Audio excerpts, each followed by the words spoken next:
hello everyone, and welcome to the final Rumcast episode.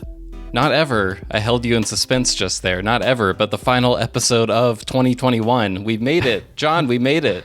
We made it. 2022.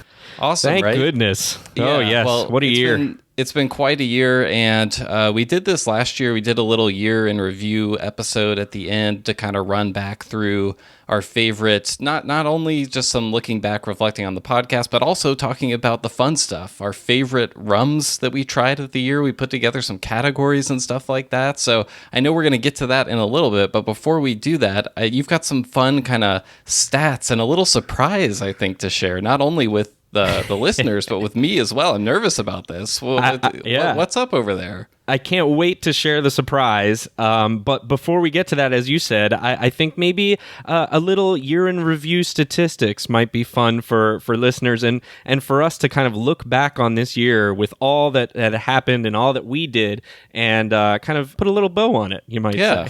We'll start with this. Well, Will, I listened back to our year-in review episode last year, actually, just in preparation, of course, and you called it. You said in 2021, we were going to step up our game. Oh, yeah. Did I say that? You did. You said we were going to do better and do more, and that's exactly what we did. So I don't know about you. I felt pressure to live up to that. You put us up to that, and so I was like, well, we got to come through now. So the good news is we completed our mission, and as everybody who listens to this, you know that we definitely had more content in 2021 than we did in 2020 for sure. I think we had 17 episodes in 2020. We were up to 27 counting this one. So pretty cool stuff in terms of our ability to follow through. I know it was a lot, but I hope that you all enjoyed as much of that content as we did and producing it. Yeah. You know what I'm about to say, right?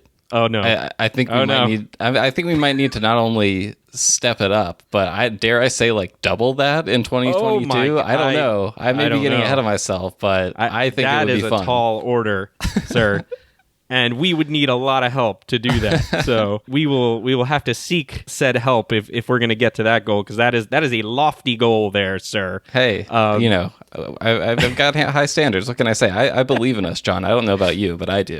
I do as well. I believe in us. A couple other quick stats from this year. The longest episode. Do you remember which one the longest episode was this year? I'm going to guess that was it Christelle Harris's episode? It was. With Hampton? Yes. You got it right. Clocking in at 2 hours and 1 minute, making her the all-time record holder for the Rumcast at this point. We'll have to send out an imaginary plaque or something like that. It's on the way. It's imaginarily shipping right now, Christelle. So if you're listening to this, you will imaginarily get it very soon. We use only the best and the quickest.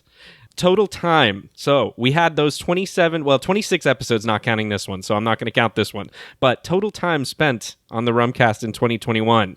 Do you venture a guess, Mr. Will Hookinga? Oh, I'm going to say, 26 episodes? So... Yeah. As a reminder, in 2020, it was 16 hours and 52 minutes in total. Oh, okay. I'm going to say like 40 hours? You're pretty close. So I give you credit for that on just figuring out the quick doubling. It was 2,129 minutes, which totaled up to 35 hours and 29 minutes, which is more than double. All right, that's pretty good. That's a lot of rum. That's a solid lot of rum talk, right? Talking about rum.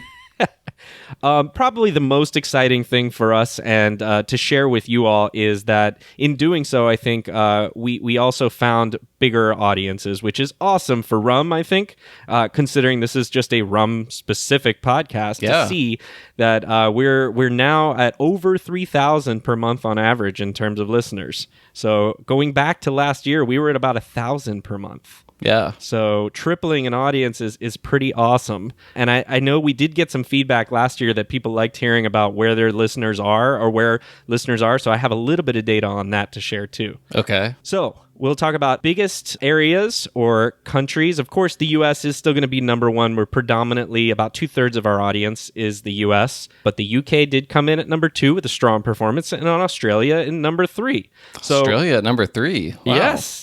Still, because that was the same last year. Those are the same 3 orders of last year. But we did see that there was some difference in terms of the elevated audiences in other places other than the U.S. Okay. Denmark and Canada came in at 4 and 5, respectively. In the U.S. now, inside the U.S., last year, as a reminder, Florida was number 1, California was number 2, Texas was number 3, and New York was just inching in after that at number 4. For 2021, however, do we have a shakeup? A shakeup in the top 3? There's a shakeup. Yes, and you might imagine I'm not as pleased about this because Florida got knocked take a tumble? Off. They did. They didn't take a tumble. They got knocked off the number 1 spot. Okay. California is the new number 1. All right. So California took it over by about, it was the eking it out by like 40 or 50 total West Coast listens. takeover. Yep. So Florida was number 2 and Texas was once again number 3. New York and Massachusetts coming in at 4 and 5 respectively. So we've got listeners everywhere. By the way, I will say a shout out to New York City for being the top city for listenership. City that never sleeps. Never sleeps on the Rumcast either. Yeah. So yeah, that was just where a little bit of listenership is coming from. In 2020, we had 47 total countries that were involved. 97. 97. All right. 97. So that's also pretty cool to see as we expand. And I think if there's one thing that you said you wanted to do something in 2022, Will, I want to do something too. All right. I want to get more audience that is not based in the U.S. Not that we're doing anything wrong here. Hey, we love our U.S. listeners, and obviously we have a U.S. perspective. But rum is a worldwide spirit. Absolutely. And so we want to continue to find people around the globe who are interested, and I want us to try to find interviews and interesting things happening in other places outside the U.S. that hopefully we can get. We need to get a little more international over here, don't we? Yeah. So yeah, that was a little bit of some statistics from this year that I thought was really cool and fun to share. So now that we've got that out of the way, though, Will, I guess it's time for the surprise. I'm a little frightened by this. Tell people, kind of build it up a little for them. All right. Well, first of all, it's a shade late in terms of would have liked to have had this on the last episode, but I also feel like Richard Seal, since he was the interview in that episode, would have been like, what if that was in his intro? So this is making me even more afraid. So we figured, you know what, even though it's a Christmas-related thing and Christmas is now in our rearview window, it's still the holiday season. I mean, this is going to come out on New Year's Eve, so we're still right in that little window of acceptability, you know? Yes. So you're not getting shamed yet for still having your Christmas tree up. Right.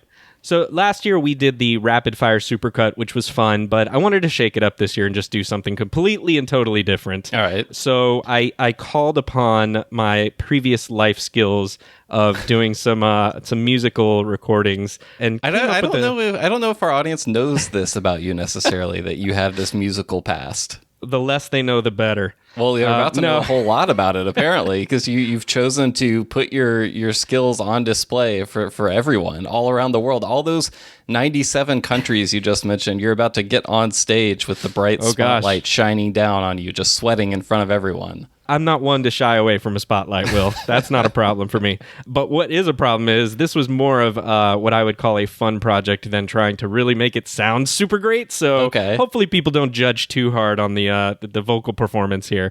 But this is essentially a Christmas rum song. I figured there wasn't really enough Christmas songs that involved rum. Yeah. And so we needed, one that was rum specific or rum focused Christmas song.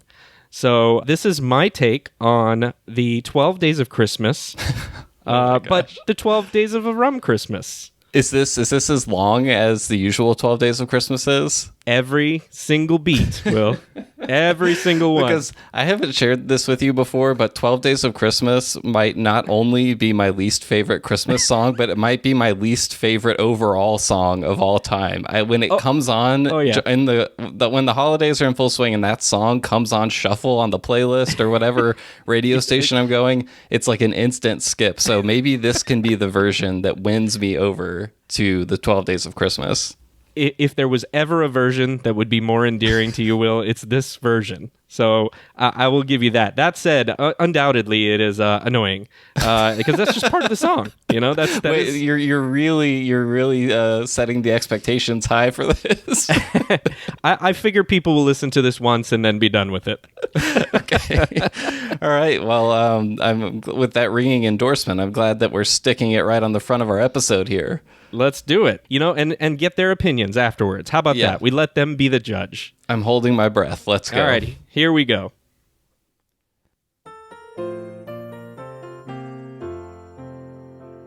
On the first day of Christmas, my true love gave to me a neat sipping glass under the tree. On the second day of Christmas, my true love gave to me 2 4-square rums and a sipping glass under the tree. On the third day of Christmas, my true love gave to me 3 single blends, 2 4-square rums, and a neat sipping glass under the tree. On the fourth day of Christmas, my true love gave to me 4 agricoles, 3 single blends, 2 4-square rums, and a neat sipping glass under the tree. On the fifth day of Christmas, my true love gave to me 5 rayantings, 4 agricoles, 3 single blends, 2 4-square rums, and a neat sipping glass under the tree. On the sixth day of Christmas, my true love gave to me 6 barrels aging, 5 rayantings, 4 agricoles, 3 single blends, 2 4-square rums, and a neat sipping glass under the tree. On the seventh day of Christmas, my true love gave to me 7 simple syrups, 6 barrels aging, 5 rayantines, 4 agricoles, 3 single blends, 2 4-square rums, and a neat sipping glass under the tree. On the 8th day of Christmas, my true love gave to me 8 vats fermenting, 7 simple syrups, 6 barrels aging, 5 rayantines, 4 agricoles, 3 single blends, 2 4-square rums, and a neat sipping glass under the tree. On the 9th day of Christmas, my true love gave to me 9 blenders blending, 8 vats fermenting, 7 simple syrups, 6 barrels aging, 5 rayantines, 4 agricoles, 3 single blends, 2 4-square rums, and a neat sipping glass under the tree. On the 10th day of Christmas, my true love gave to me 10 bitters dashing, 9 blenders blending, 8 vats fermenting, 7 simple syrups, 6 barrels aging, 5 rayantines, 4 agricoles, 3 single blends, 2 4-square rums, and a neat sipping glass under the tree. On the 11th day of Christmas, my true love gave to me 11 stills distilling, 10 bitters dashing, 9 blenders blending, 8 vats fermenting, 7 simple syrups, 6 barrels aging, 5 rayantines, 4 agricoles, 3 single blends, 2 4-square rums, and a neat sipping glass under the tree. On the 12th day of Christmas, my true love gave to me, everyone sing, 12 limes are squeezing, 11 stills distilling, 10 bitters dashing, 9 blenders blending, 8 vats fermenting, 7 simple syrups, 6 barrels aging, 5 rayantines, 4 agricoles, 3 single blends, 2 4-square rums, and a neat sipping glass under the tree. And there you go. Oh my God. Okay, so that is the first version of the 12 Days of Christmas that I've ever listened to with rapt anticipation of what was going to come next. That's a nice Christmas pun as well. was that you doing all the harmonies for 5 Ray and Tings? This is a single project. Yes, that is all of me.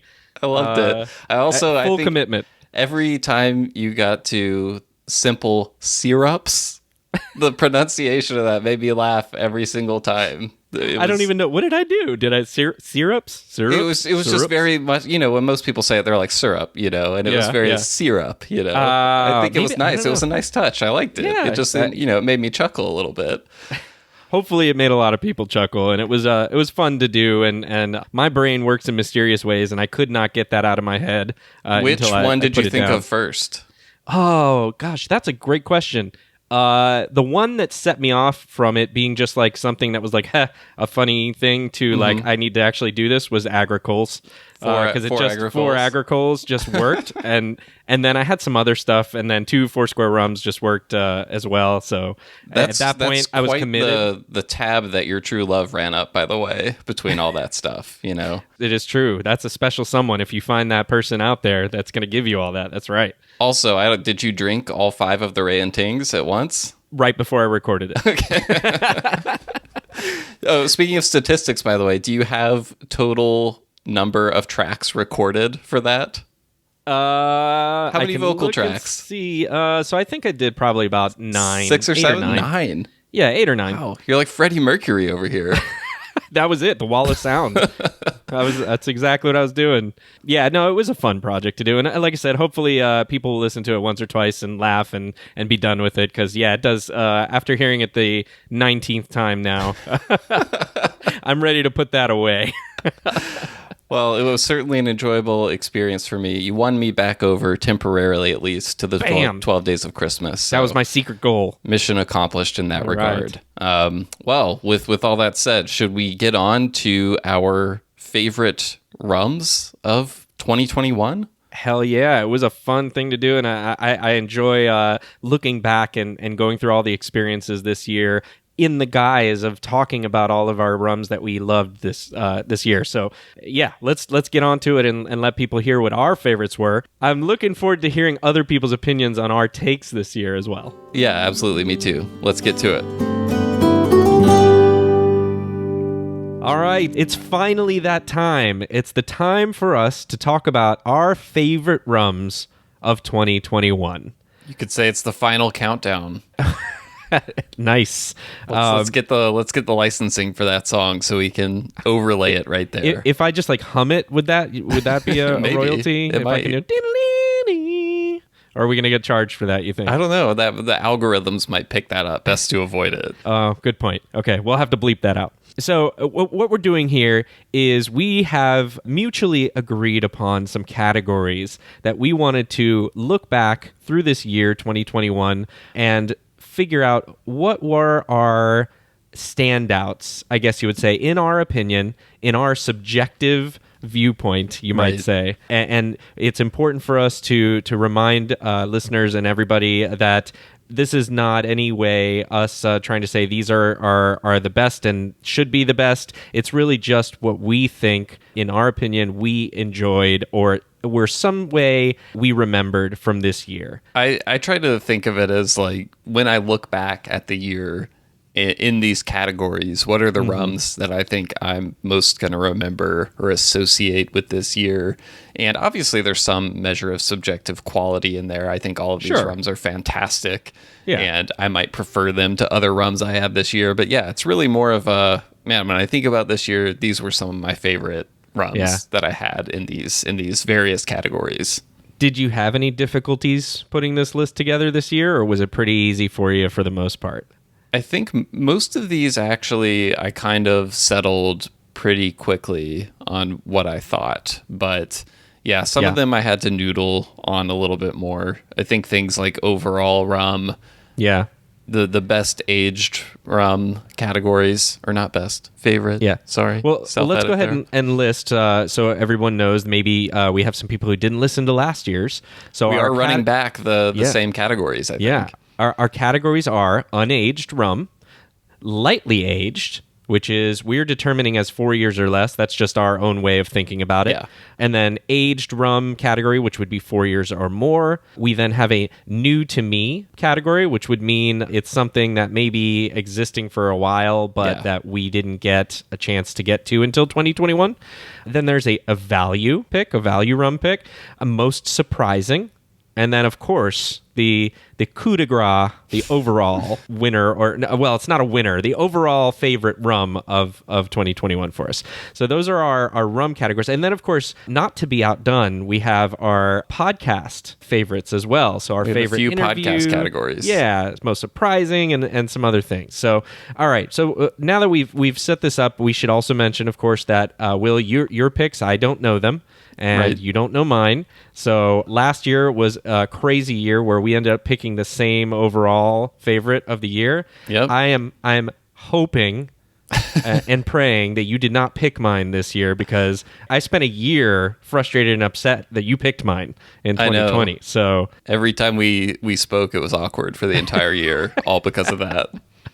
So hopefully we will right that wrong this year, and I will get to pick on you for your overall pick, which will not be as good as mine. Hopefully so. Hopefully so. But I guess, do we want to start with Unaged? We should start with Unaged, I think. Yes. Okay. So well, you go. You jump in this time. all right. So I think when I think about the Unaged rums I had this year, and I had some really good ones, but there's one that really just stands out to me that I think I'm going to associate with 2021 for a long time. And interestingly, I try for most of these categories to pick something that either came out this year for the first time or became available in our U.S. market for exactly what I widely did for the first time. Yep. And this rum falls into that category. So this is not a new rum, but it became a lot more widely distributed in the U.S. this year for the first time. And this is the Rivers Royal Grenadian rum from Rivers Antoine. So glad I didn't pick that one. Yeah, I figured it was at least a candidate for you. But yes. It's funny, again, calling this it's not a new rum. It's been made for a long time. And part of what's so notable about it is that it is not made at all like the vast majority of rums out there. It's made in a very old style of making rum. Yeah, pretty fascinating. Yeah, basically made the same way like it would have been made well over 100 years ago. So this is locally grown sugarcane. It's crushed using a water wheel, which I have to see someday. All natural wild fermentation, no added yeast, not aged, not filtered, bottled at 69%, so that it's easier to get on planes. And yeah, like there's nothing I can say about this rum that hasn't been said already, and I think other people have probably said it better. So I'd actually recommend reading Lance from the Lone Caners article about this rum, which he wrote for his Key Rums of the World Series, because yes, this is a key rum, but I think it's kind of everything you would expect from the description I just gave of how it's made. I mean, all natural fermentation, cane juice, pot distilled. So this is a big, beefy, punchy, pungent rum, and then like add a little extra on top of that. So it's not a try it once kind of rum. Right. I think for most people, it probably isn't an everyday sipper kind of rum, but it's one of those go back to it again and again and find something new kind of rum. And it's a unique rum, and I will remember it from this year for a long time for sure. Yeah, I think you're right. This came out into a lot of the U.S. market this year for the first time ever, and I think it made a huge splash when it did that, even though, like you said, it's been around forever, just not really available, and to the point where it is now today. And I totally agree. It is absolutely a memorable unaged rum, and I absolutely considered it. So, and also, I will say I absolutely love the bottle and the label, even though I know that guys and gals like you probably don't like it at all. I've seen better. I love this label. I love it. It's great. I love everything about it. I think it's fine. It certainly has character. I want a poster that I can frame of the artwork from the label. You really like it? Okay. Yeah, it's great. All right. It's perfect. and I'm sure it has its fans out there. For me, I don't know. There's something about it that's not quite my style or taste for it in terms of we're just talking about the art for the label now. I love the rum, but yeah, I mean, like I said, I knew you wouldn't be able to appreciate it. It's just, this is one of the differences about us. I'm blind to it, I guess. I don't know. I much prefer the label on my pick. Okay, well, what is your Unaged. pick? Go ahead. So, my pick for Unaged this year, and as you mentioned, I think this might have been available in some markets prior to 2021, but for me, it showed up on the shelf for the first time here in early 2021, and I have enjoyed it so much throughout this year that I couldn't not have it in this slot. So, this is, and I think it's going to surprise you, Will. I don't think you're going to get it, but you let me know. This is the Uruapan Charanda Blanco single agricole rum. Wait a second. Okay, this is not what I thought it was. Wait, is this the cane juice one? It is the cane juice one, yes. Okay, because last year I picked the 50/50 in the blue bottle from Uruapan. You did. I know. And I was I tried that one and was like, okay, I like it. It's good. But this one knocked my socks off. And, I think in a lot of ways, this was the year I grew up and started liking cane juice rums a lot more. And so it does say Agricola on the label. So I said that earlier. Single Agricola rum is what they have on the label. They actually have it in quotations, rum. But it is a cane juice, 100% cane juice distilled in Mexico on a wood-fired copper pot still. And it is freaking-tastic. This is in Michoacan, right? Yes, I believe so. I think that's right. So it's got a sweet but briny kind of thing going on, which really balances it for me. It's herbaceous in a way that I haven't really found in rums that are unaged like this. I'm really enjoying unaged rums a lot more now, and this is one that's just a standout for me. And the label, beautiful, love. It's got the like dark blue and old school like paper color label. And it's everything that I want out of an unaged pot still rum. It's interesting that we both gravitated to fresh cane juice rums for this category. But to me, there is something about drinking those unaged that just fits. Just having them on their own. It's great. It is. It is really great. If you are lucky enough to find one of those bottles, because I don't know how real pervasive that release is, or this release, I would say go for it. Get it, and you will be happy. I'm going to come back to Mexico a little later, by the way. Yeah. Because Mexican cane spirits is... I'm fascinated with where that's going to go. But it's a thing. Oh, and before we move on, we had mentioned last episode about the ABV and your Christmas wish. Well, this one's 46.5%. Oh, and speaking my language, are my wishes have already started to come true a little bit. I think they may have, and I'm really ahead of the game. Really happy that they chose to do that, because I do feel like that gives it the right boost, and it's a really I would say superior product. It's that good. So go for it. Find it. All right, moving on to our next category for the lightly aged, which I'm not sure that is the right term here. I really don't know, but we're just saying when you're aging a rum that is, not, it's hard to put into the same category a 15 or 21-year-old aged rum with a 2 or a 3-year-old aged rum, right? I think that's what we're trying to separate out here. Whether or not it's going to be 4 years or 3 years or whatever, it's in that range we would call a lightly aged rum versus something that's more aged. So, Will, I don't know if you have more opinions on that, but that's what we're trying to do here with the separation. Yeah, I think it's fair to kind of delineate and instead of just doing a catch-all aged category. Although I will say that my pick for this up to 4 years section of the aged rum category, I would put it up against plenty of rums that are aged well beyond the amount of time that it is. All right. So again, and I don't think you were saying it's like these rums can't compete with the other ones. Not at all. They're just they're different. Yeah. But yeah, I think we're in agreement on kind of the differences between these two categories and why we split them up. But please go ahead and give me your pick for the 4 years or under aged rum category. Okay, so this one was an easy one for me. This one was probably the gimme for me and makes sense. And of course, Will, you're probably thinking the same thing I'm thinking, which is the Holmes Key Rumcast Fiji release. I wasn't sure if you were going to go there or not. I chose not to, even though, like, I can honestly say that rum was... like, of course I'm going to remember that rum. And it truly is one of my favorite rums from the past year. Like, I go to it constantly. Same here. For a variety of reasons. And I've only grown to enjoy it more. I didn't pick it, but I'm glad that you did. So please speak your piece regarding it. Well, I think regarding this shameless bit of self-promotion.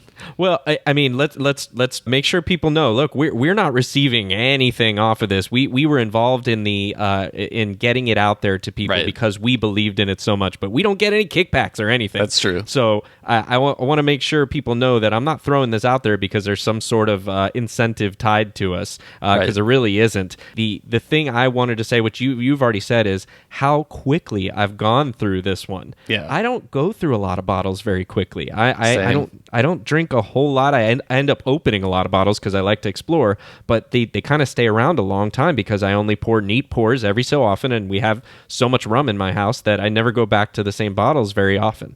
So this one's an exception because I've gone through 2 bottles of this, and that is very rare for me. But I think the reason is because, number one, it's fantastic, and we've mentioned that. Number 2 is you can sip it neat, and I love it. I really, really enjoy it. Again, another 46%, Will. Exactly. To your Christmas wish. And it hits that right spot for me of something I can drink and enjoy immensely on its own, or I put it in a simple mixed drink. You know that I'm not a huge mixed drink person or cocktail person, but I find that this one stands up enough in mixed drinks that I really still enjoy it. So I do end up using it. I do love it. I know it's a limited release, but I've got to buy more so I can have this in my bar for years to come because I just really enjoy it that much. So Fiji's fantastic anyways, but this one's just a standout for me. Yeah, I just, there's not another Fiji rum out there right now that I'm aware of that's like it.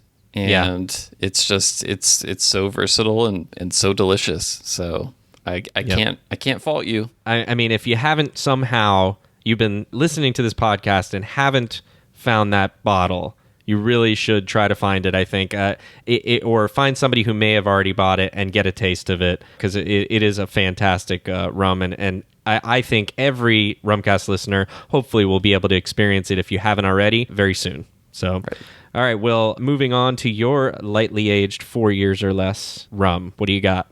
So this is one that I literally just talked about on the podcast a few episodes ago, but I can't help but bring it up again. It's just, John, I've never shared a sample of a rum with someone and then had that person call me on the phone when they tried it. It was like I gave a friend the sample of this rum.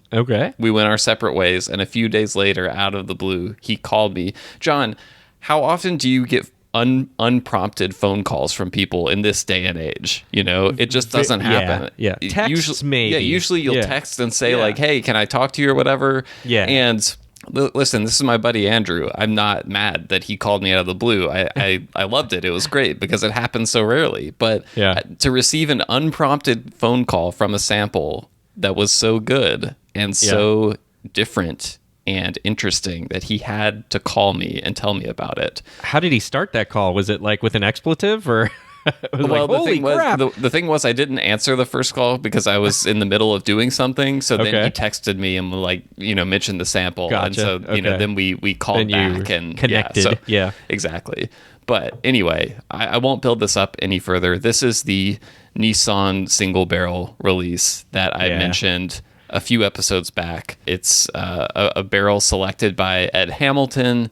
It was aged for 41 months in French Limousin oak, and it's from the Nissan Distillery in Martinique, bottled at 57% ABV or 114 proof. And, I talked it up a little a few episodes back, and all I can say is there's not another rum like this one in my cabinet. And we were just talking about how much we like drinking unaged fresh cane juice rums.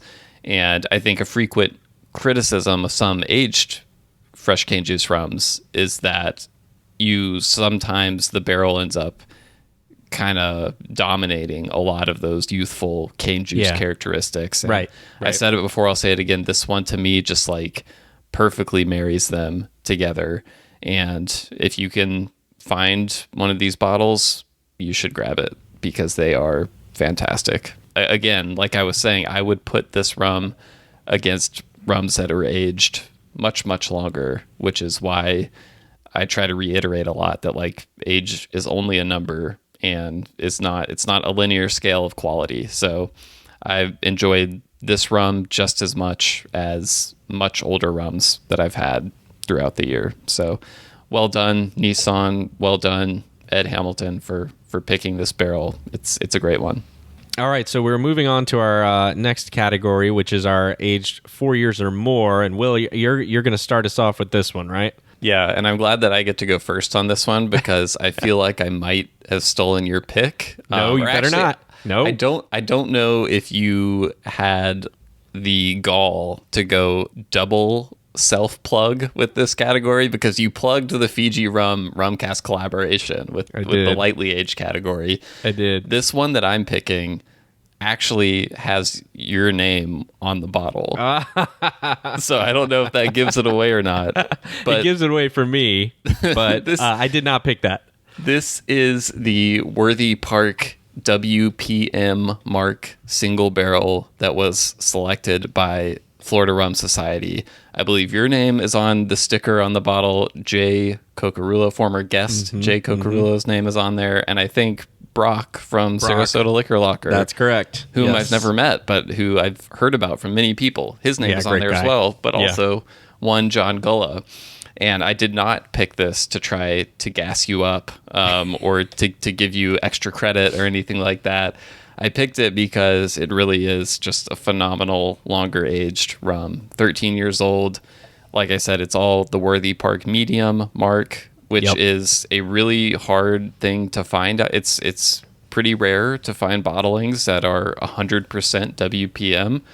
That's usually more of a blending component. It's kind of the sort of medium ester level, so very fruity, nice amount of funk. And when you have that age, there's so many things that happen. There's just so much going on in this rum that it's one of those that I can come back to on different nights and like have a totally different experience almost, or like, you know, find myself tasting things I didn't taste before. And it's just, it's a great aged Jamaican rum and one of the best I had all year. And I'm not even halfway through the bottle yet. So I'm just really looking forward to savoring this one. Yeah, it truly is a fantastic one. And I will make well, this isn't controversial in a way, but it is controversial in the sense that I'm going to be interesting with how I'm going to describe this. This is a rum that I think brought me over solidly to being Team Worthy Park over Team Hamden I mean, like, so I'm building this up as if like I have to choose one, right? Thank God I don't, because I love Hamden. Honestly, I love a bunch of Jamaican distilleries that make great products, Appleton and Long Pond, Clarendon. But if I had to pick now a favorite, if you forced me hands to the fire to pick a Jamaican distillery that I love the most, I would now say Worthy Park. And that's the rum that kind of like tipped the scales for you. And that's the rum, yes, exactly. Yeah. That pretty much says everything you need to know about it. And I'm so glad it's out there in the world and happy that you're enjoying it. Yeah, well, I'm still, again, I enjoy all the distilleries, but we've had this Hampton Worthy Park discussion before, and I am a card-carrying member of Team Hampton, so I can't pretend that I'm not. But this Worthy Park rum this year, I enjoyed the most, so I'm not ashamed to admit it. It's great.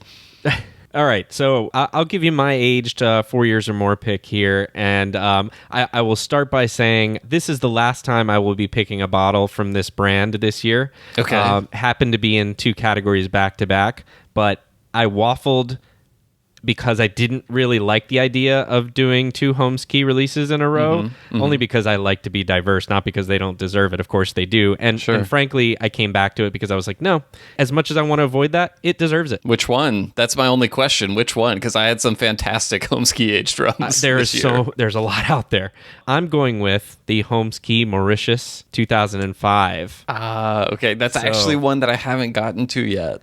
Yes. I know that there are other barrels out there of Mauritius. I'm not really fully understanding of, the differences and all of that. But this one was from Texas, and it got over to me by hook or by crook, and I'm happy for it because it is a fantastic pick of a 16-year-old Mauritius rum that is tropically aged 15 years in ex-cognac casks. And man, is this super flavorful, super great. It has a grapefruit note to this, grapefruit maybe rind as well, that I've not found in anything else so far. First of all, it's 100% column still, which I think is fantastic because we like a lot of pot still here, and a lot of our listeners and rum connoisseurs like pot still. But we talked about their Holmes Key Belize last year, which is 100% column still, being one of the best rums of the year. And this is a 100% column still rum that's also one of the best of the year by far. It's just an incredible rum selection that I think is, when you taste a rum for the first time and go, wow, you know that it's a special one and it's a memorable one, and that's what happened with me with this one. It was a wow moment. Yeah. And I just really enjoy finding flavorful rums that also bring something kind of new to the table. Right. I was going to say there aren't a ton of Mauritius options in the U.S. So Right. And this is, I've had only very few Mauritius, but I've never had one again with this kind of grapefruit kind of note to it. It's very strong grapefruit note. It's undeniable. And funny enough, it's actually made in a place called Pamplemousses, Mauritius. Oh, wow. So I guess Gray's is in Pamplemousses, Mauritius. Is it Pamplemousse or Pamplemousse? I don't know. I always said pamplemousse. I don't know. Pamplemousse? I'm not French. I don't know. Think it's pamplemousse. I think that's a species of moose in Canada. I think it's pamplemousse, but maybe one of our more enlightened listeners can correct us. Please let us know. But I do know that means grapefruit in French, right? I think it's a type of grapefruit. Yeah. Or maybe it just translates as grapefruit. Yeah. Yeah. I think it does. And it was just funny for me to see and to taste that. I don't know if there's something to the terroir there, or if they're producing a bunch of grapefruits in that area and that adds to the terroir. Maybe so. I have no clue, but I will tell you that it's a big grapefruit note in there, and it's really, really awesome rum that people should definitely look for and or experience. Well, I that's one that's on my list to get to. I know we have some in the market here in Nashville, so I'm going to get to it eventually. And there were I waffled on the Holmes Key iFlot release. Yeah, that one was outstanding. It is outstanding. Yep. But anyway, lots of great rum out there to choose from. But let's move on to a fun category, the new to me category, which is kind of like you said earlier, not necessarily a rum that came out this year, but something that you were just finally able to try for maybe the first time and get to know a little bit. So what was your pick here? So I went with actually kind of a whole line here. So I had difficulty finding one particular I did the same one thing here. Really? Did you? Yeah. One particular one was difficult for me because I really enjoyed them all, and they're new to me. They're not super old though, and so they haven't been out for a very long time. And I'll spare the surprise. So this is Kohana Hawaiian rum. And we had the benefit of talking with Kyle from Kohana earlier this year, and was very lucky to have some of the bottles to try, both their unaged, their Coho aged. It's I can't remember how many years, but it's on the smaller side, and then some of their others, and just the differences in their unaged cane juice spirit that really was fascinating to me, and I just fell in love with. The differences between the various cane varietals. Absolutely. Just super fun to go through as an exercise, but also they're just really good rums. Yeah, they are. I keep going back to them because they're fantastic. And again, I had trouble distinguishing, should I call out the unaged or should I call out the Coho, which I really liked, which is they're aged. And so I said, you know what, screw it. I'm going to take an artistic license here. And I'm saying the new to me is all of Kohana. And if you can find it, try it. It is really, really a great product. Yeah, I nearly picked. I shared in a previous episode the experience of trying their 100 proof unaged rum at the California Rum Festival in San Francisco. I almost picked that for a category we haven't gotten to yet, which is most surprising. So I'll go ahead and spoil it. I didn't end up picking that, but that one to me, when I tasted that rum at 100 proof compared to what I'd had before 80 proof, it was like, oh my god, it was a wow moment. So they're making good rum out there, and I love that you picked that. Cool. So moving on to your new to me. What is your new to me? So new to me, this is an interesting one because I had a little bit of this rum in the past, but I hadn't found the ones that were for me yet. And so what I'm picking is Carony Rum. This was the year that I finally got a hold of some samples of Carony Rums that really spoke to me.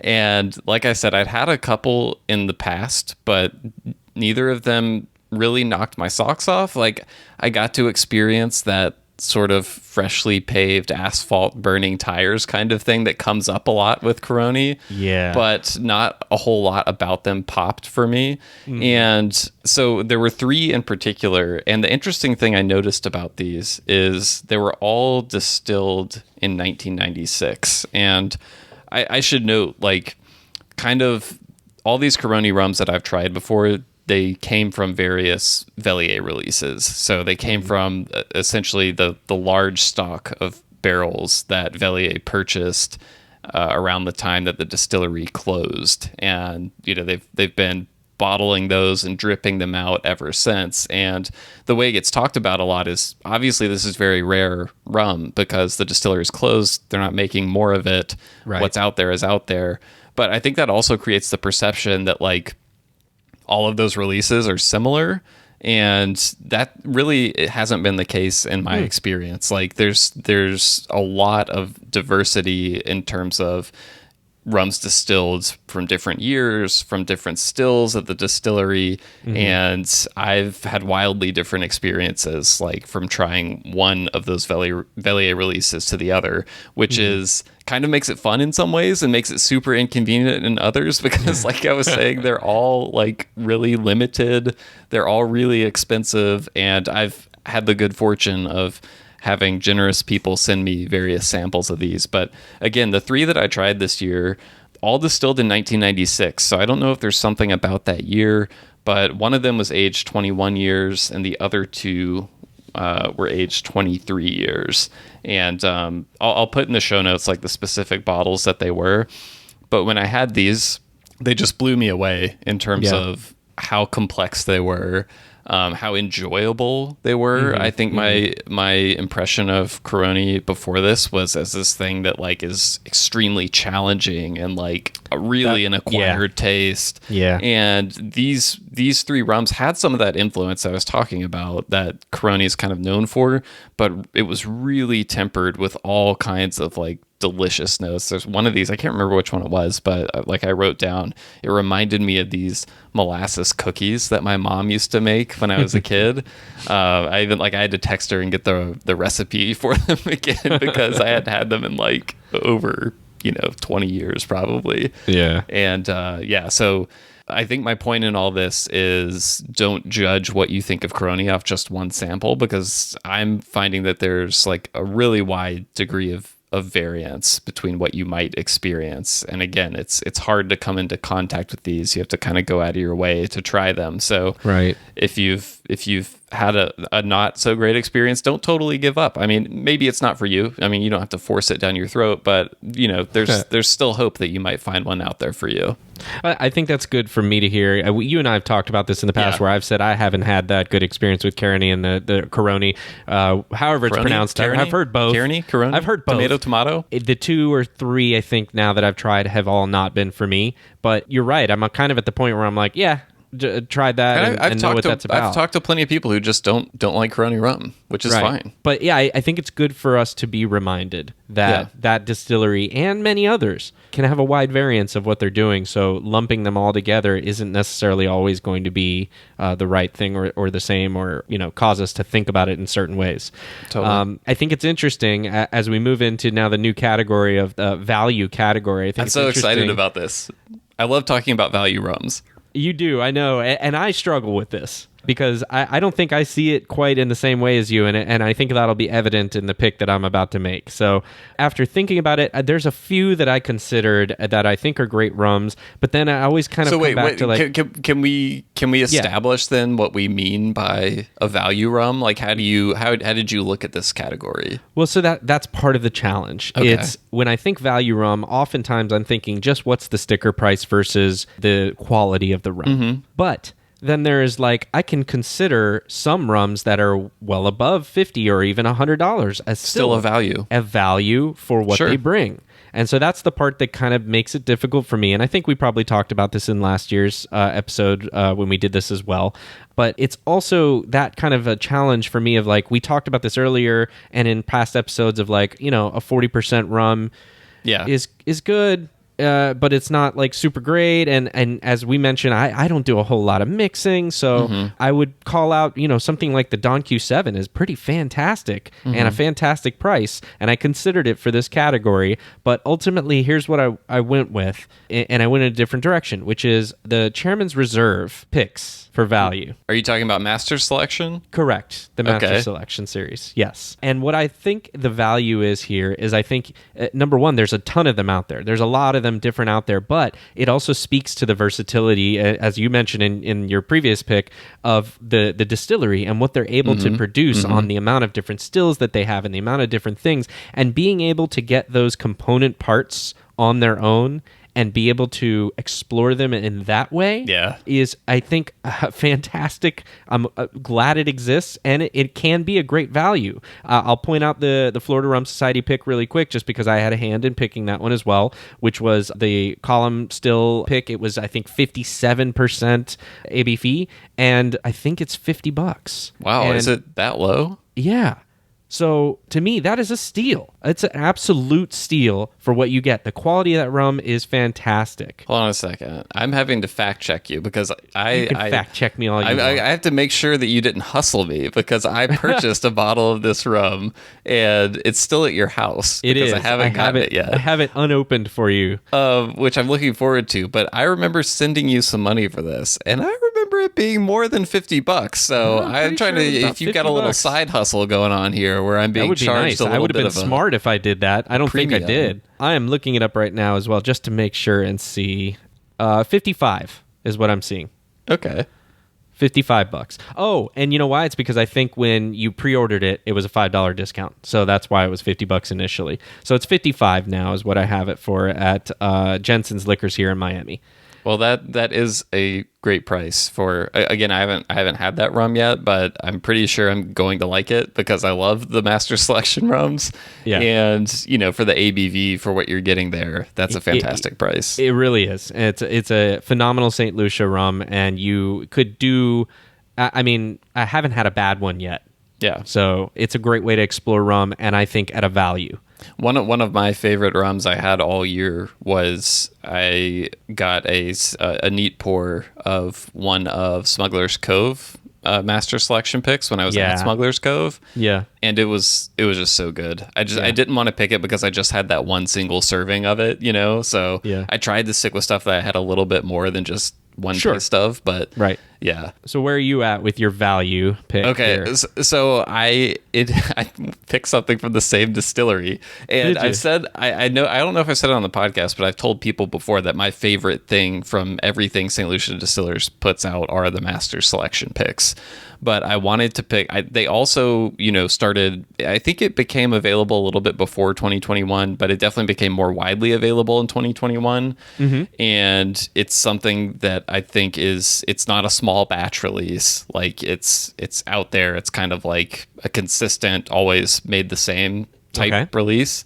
And I think it's really good, and it's under $50. And the one I'm talking about is Chairman's Reserve Legacy, which is it's a blend of column and pot still rums between 5 and 8 years old.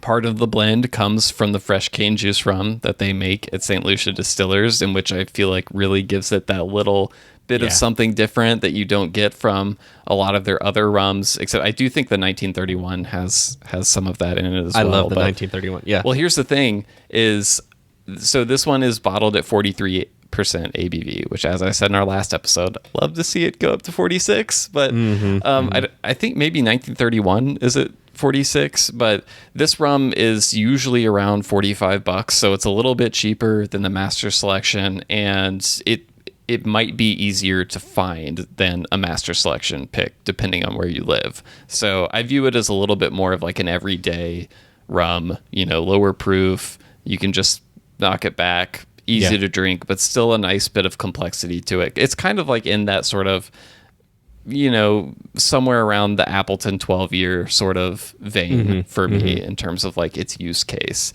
So I think it's an excellent value. I kind of think I'd rather pay $45 for that than pay twice as much for the 1931, even though the 1931 is older and it's a little higher ABV. I think what this rum gives you at $45 is a great value. And honestly, like, I'd kind of rather have it than any of the standard Admiral Rodney offerings, which are a lot more expensive. I love those Admiral Rodneys.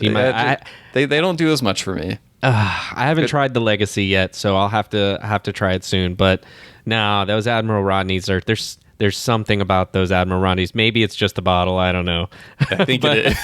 I love the bottles, and I really enjoy every Admiral Rodney release. So I don't know. You lost me there, but I want you to try it and come back and tell me what you think, where it fits in the portfolio. But to me, it's a standout of that portfolio now, and it's the kind of thing where it's like if someone can't get a Master Selection release, like that's the one I'm going to tell them to get. Gotcha.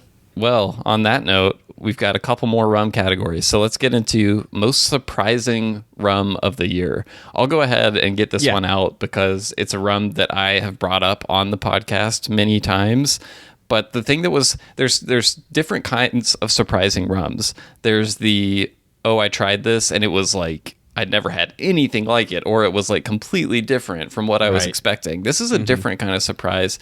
My surprise with this rum was how much I kept liking it more and more and more throughout the year, to the point that it really did become like one of my go-to bottles all year. And I love it. And I was so pleased to learn that it's going to be a constant in the portfolio going forward, which is the Transcontinental Rumline Australia 2013 release. Yeah. So we talked about this rum on our episode with Johan Jobello from TCRL.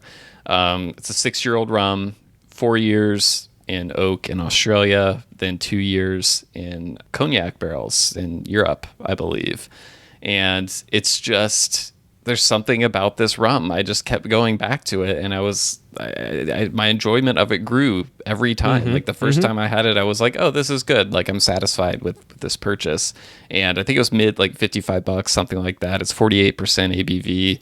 It's a rum for all occasions. And the more I go back to it, it's from Ben Lee Distillery in Australia, by the way. Yeah. And it's just, Ben Lee has that distinctive thing going on. I always talk about it. It reminds me of like a green melon, like a honeydew kind of thing. You bring up white pepper with Ben Lee.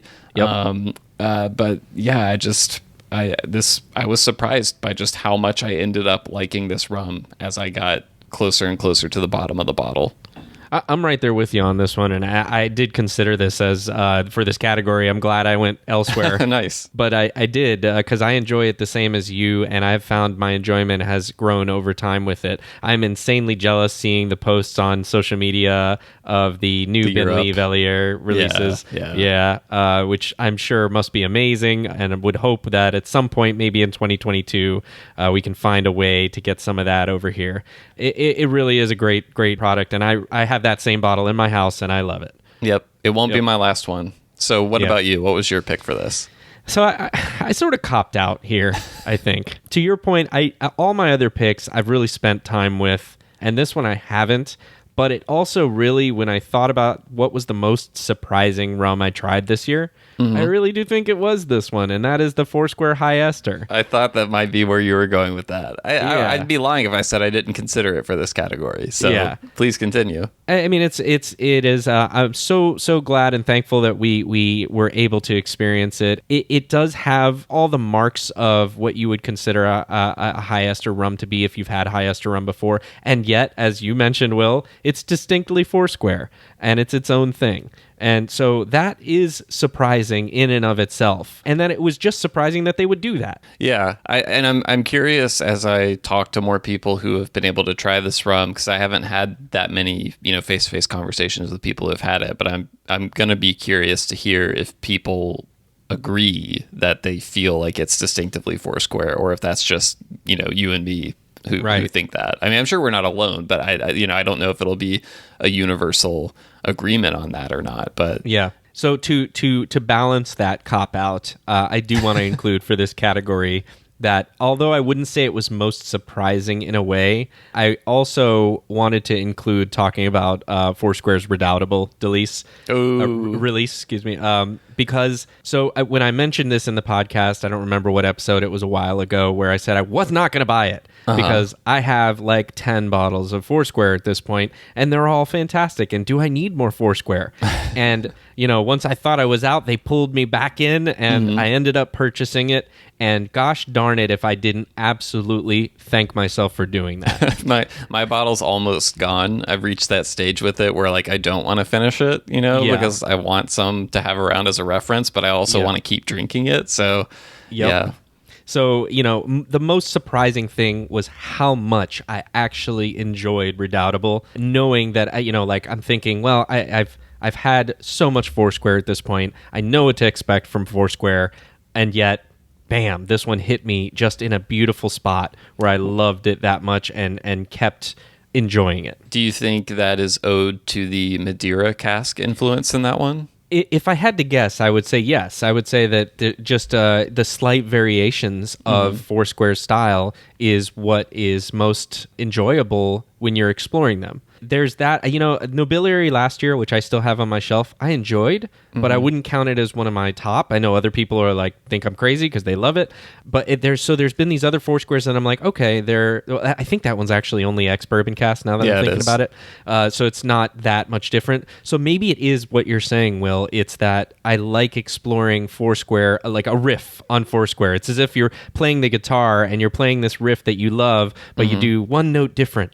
Right. And that makes you enjoy it. You bend you hold that bend a little longer for an extra beat. Little. Yeah, exactly. Yep. Exactly. So add a little tremolo on there. Yeah, it's just surprising to me that I come back to Foursquare as being so fantastic throughout its different releases. So yeah. Well, now that you're through shoehorning two picks into one category and cheating in this thing, should we move on to the overall rum? Yeah, we need the drum roll. Yeah, we need a drum roll. Drum roll and post. I will spend less time talking about this one, and that's partly because you already did. Oh no! Is this the Worthy Park one? It is the Worthy Park Gemini barrel. Is what it's called, the 13-year. Why was it called Gemini barrel, by the way? Is it because there was two barrels that were similar? Yes. So basically, instead of being a single barrel, it was two barrels that the Florida Rum Society did. And so, at some point, we got our team together, our small Florida Rum Society geeks, and got together and figured out a marketing that we liked for it, I guess, a name. And we came up with Gemini barrel. So were the barrels blended? Yes. Okay. Yes. So, yes. I'm trying to recall, and so I may have to come back and eat my words, but I believe they were two barrel picks that were blended. Two barrels that were blended. Yes. Into one Gemini barrel. Into one Gemini, right. Okay. As an actual Gemini, I will give that the Gemini seal of approval. I don't know if you had that yet or not, but now you do. Thank gosh, we did. I don't know that we did, and I'm a Leo, so that didn't work. But yeah, So thank goodness you've got your seal of approval on it now. As you mentioned earlier, it's all Worthy Park medium, which is rare. Mm-hmm. It's just everything I would want out of an aged Jamaican rum. That it brings the heat, the flavor, the spice, the sweet. It's all there. It's there in spades. There is not a better rum that I tried this year than that one. And your name's on the bottle. I mean, that helps. So there you go. That helps. I'm just giving you a hard time. It's entirely a worthy. Oh wow! I didn't even mean to do I see the what pun. you did there. I'm trying to resist it. It's a worthy pick for that category. All right, so I'm done. We'll go for your overall. I'm curious to hear what you've picked so far. I haven't been able to nail down. What are we going with for overall? So I'm gonna stay in the same country. And I was not able to get a bottle of this on my own, but I was able to try it multiple times in different settings, and I had enough of it to where I feel confident picking it. And trust me, if I could get a bottle at retail, I would already have it. Okay. This is Appleton Hearts, 1994. Yes. So this rum to me is right in the sweet spot of it's incredibly delicious, but it's also very noteworthy because it's the only time that Appleton has ever released a single mark 100% pot still rum. And 94 wasn't the only one. There were 3 initial releases. And this was done kind of in partnership with Velier, by the way, which I should mention. They just announced a couple more releases not too long ago, but the initial 3 that I think really kind of made waves in 2021, and actually they might have started making waves in 2020. They might have done like some pre-release stuff then, but the 3 initial ones were 1999, 1995, and 1994. And I was lucky enough to share some samples of all of these with some friends who got their hands first on samples and then on full bottles. So, you know, the thing that stuck out to me, the 99 was good, but it was in a different tier. The 95 and 94 were kind of in their own tier of excellence above the 99.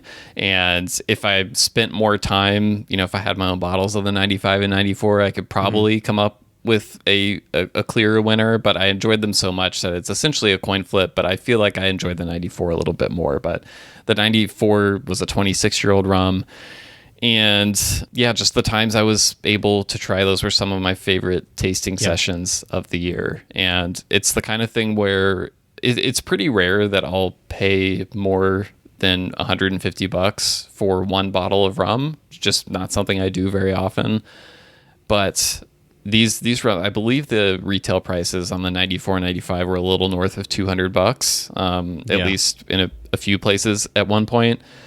And if I could have gotten either of them for retail, I absolutely would have done it. So that should tell you a little bit about like how good I thought this rum was. And it's just such a noteworthy release also that when I look back on the year, I just think about it right away as one of the most memorable releases. And the experience of tasting it really lived up to, you know, what I was hoping it would be. Yeah. I'll tell you, I'm of 2 minds about this. So I recently got to try the 94 Hearts, and shout out to Kyle at FRS. Thank you for that. We very generously shared a sample of that, and I was able to try it, and it is absolutely incredible. And I agree with you. It is fantastic rum. I didn't get to try the others, but I will tell you that one blew me away with how good it is. I have a little reservation about it, and that is I don't want rum to go the way of bourbon, where these special releases are the pinnacle of the hobby and no one can get them. And if you can find them, they're $600, they're $1,000, they're $2,000 a bottle. Right. And I only hope that that's not a trend, because I want everybody to experience what the pinnacle of rum can be for a distillery. And so, you know, that is certainly the best Appleton I've ever had. And I think you probably say the same. Well, the interesting thing about that, though, is Appleton has released other rums in the past that are significantly more than, you know, $200 at retail. Okay. Well, I haven't had a chance to, I haven't tried Appleton 50 and things like that. But I would wager a guess that I would probably enjoy Hearts more just because it's a little bit more right up my alley. Sure. In terms of what I look for. But I mean, you're raising a good point, and I don't have experience in the bourbon world, but I think kind of something that's inherently unavoidable to any spirits category is that stuff that is rare and limited has the appearance of being the best, and the prices get driven up. Collectors come into the picture, and things like that. That's inevitable. I get you. Yeah, but I hope that rum is able to navigate it in a less insane way than the stories I hear from bourbon, for sure. Right, where you have to be there at a certain day and it's allocated, so you have to be on somebody's, a seller's good graces list to even have a shot at buying it and all that stuff. I hope that doesn't happen with it, and that's my only thought. And it's not to say that Appleton is the only one that would be doing that or responsible for that. And I'm not saying they even tried to do that with the Heart series either. I'm just saying that it reminded me of that scene with the Hearts and seeing the secondary prices and the hype that came out of oh my God, in Florida recently, I guess ABC Liquors got some, and it was people had to run out, drop what you're doing, and I just really don't want that to happen, but I do want good product, so for sure. It's a double-edged sword. Well, and I also think when you look at the full spectrum of all the releases that we've talked about on this show of ones that were the standouts to us, our favorite experiences and stuff like that, a lot of them was stuff that is not that at all. That's true. That is true. Right. So there's tons of great stuff out there and available, and there's always going to be some degree of releases that are hard to get. But yeah, hopefully Rum is able to tackle it in a way that leaves some room for everybody. Yeah, I hope at least it learns from those other spirit categories about what people like and what to avoid. Agree. All right. Well, should we end things with a quick little run through some of our favorite podcast moments of the year? Yeah. So let's, I think we did this last time. It's almost like a lightning round where we're going to go quickly through these and see what our opinions are and wrap it up. Yeah. Okay. So favorite interview. And again, picking favorite interview is what I would imagine picking a favorite child is we had so many great interviews this year, but one that stuck out in my mind as just being so fun when we did it was our interview with St. Lucia Distillers. We talked to Margaret Monplaisy and Denny Duplaisy, and it was a great blend of, Denny is the master blender, Margaret is the CEO. She's been there for a very long time, and so it was getting to talk to people who A, are just fun to talk to, but B, really have their hands in the heart of the distillery, and are they're on the ground, they're driving the decisions and stuff like that. So it really hit that sweet spot for me. It was a great conversation. It was one of the most fun of the year, for sure. I still recall that at this point, just having so much fun talking to them. Yeah. All right, my favorite interview of the year, interestingly, another one I would say was fun, but maybe for a different reason, was Lance Sarujbali. Yes, I considered this one. Yeah. I enjoyed that episode so much because we do talk to a lot of, people involved that, like you said, have their hands in making the rum. Yeah. And or are representative of a distillery or a brand, and Lance is none of those. Lance is a dude who loves rum. He's the lone caner. Yeah, and he was less lone that day when we talked to him.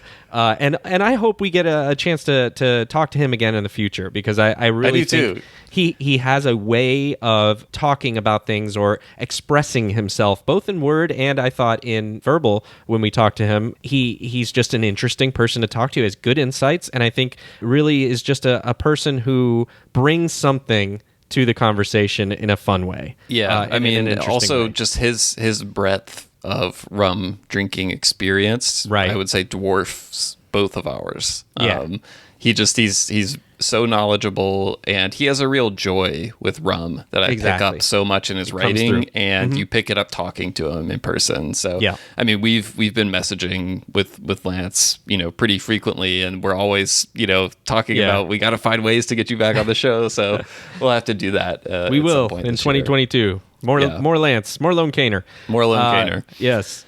Most surprising moment. So I'll go quickly with this one. Another really fun episode that I really enjoyed earlier this year was Christelle Harris from Hamden. Yes. And I will never forget her turning around when her grandmother walked in on the interview. And, hi, Grandma. And for us now interviewing Grandma Christelle Harris on the show. I think Christelle remarked that she had her curlers in at the time.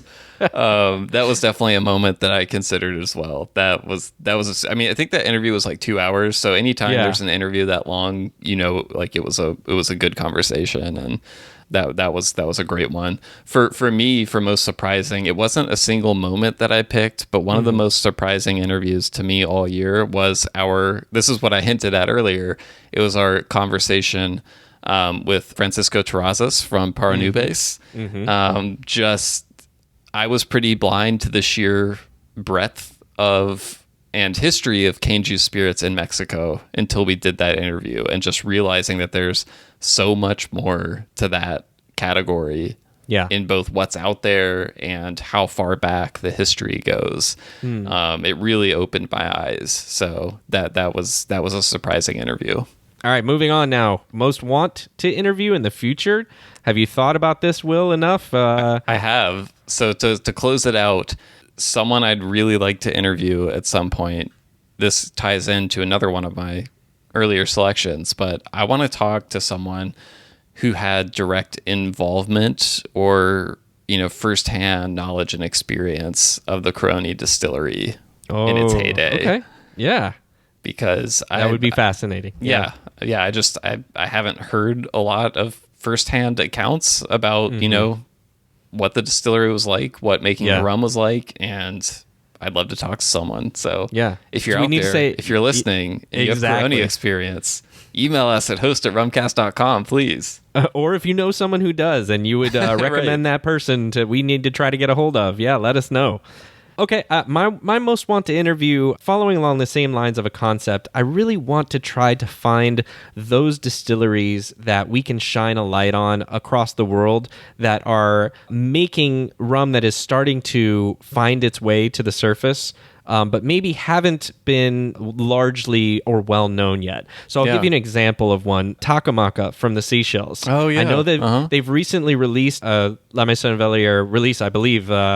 I think it was a Habitation release, yeah. Right. Talking to them, I would love to get a chance to, I know I haven't had a chance to find any of their product. I don't think it's in the U.S. market yet, but I hope it's coming here, and I want to find those type of smaller distilleries that are producing some great product. Another one might be somewhere like Nine Leaves from Japan. Yeah, we've talked about that's been on our list for a while. So So, and I know there's a number of them, and I'll spare the details with the rest of them, but those kind of distilleries are definitely something I'm looking forward to finding some people from. If you're listening to the podcast and you know of some other ones that you think we should cover, please let us know. Give us some names so we can get in touch with these people and we can give them the full treatment, as it were, and find out more. You think you're going to scare people away. That sounds like we do something really weird with our guests. So it's a normal interview. It's a fun rum-related conversation. Nothing more. But yeah, I love that pick, and I concur. So I think, hey, we made it to the end of 2021. A full year of Rumcast podcasts in the books, and looking forward to doing a lot more in 2022. We've got some cool stuff planned, and thank you once again to everyone for listening. Yeah, we've grown a lot in terms of audience this year, which is great, because I mean, we're really just hoping to reach more people and get rum in front of more people, and grow the appreciation of this wonderful category. So thank you everyone for coming along for the ride, and thanks to you, John. It's been great having someone to regularly talk rum with is wonderful. I fully agree, and I think as this year and even last year, they've been some rough years for a lot of people. We've all had our different experiences with COVID and how that's affected our lives, but having a chance to talk something I love with someone who loves it just as much as I do, and many others as we do when we talk to them, really is a great outlet. And as you said, Will, thank you all so much for listening and for coming along on that journey with us, and hopefully getting more and more people to experience the joy of rum as it is. Absolutely. Well, until next year, you can always reach us, host at rumcast.com. John, they can also message us on social media. Where can they find us there? We are at the Rumcast. That is TheRumcast. Wow, that was fast spelling. And you can find us there on any of our social media outlets, including Instagram, Facebook, Twitter, and YouTube now as well. So please find us. Let us know what you're looking for. Give us a shout out. Let us know what you're drinking. What are you finding interesting? All of those things are things we love. And thank you for contacting us through there. And of course, as Will mentioned, host at rumcast.com. If you got That's something right. specifically you want to talk about, The old-fashioned way. Oh, we will talk in 2022. All right. Thank you all so much, and we will see you next year. Happy New Year, everyone. Happy New Year.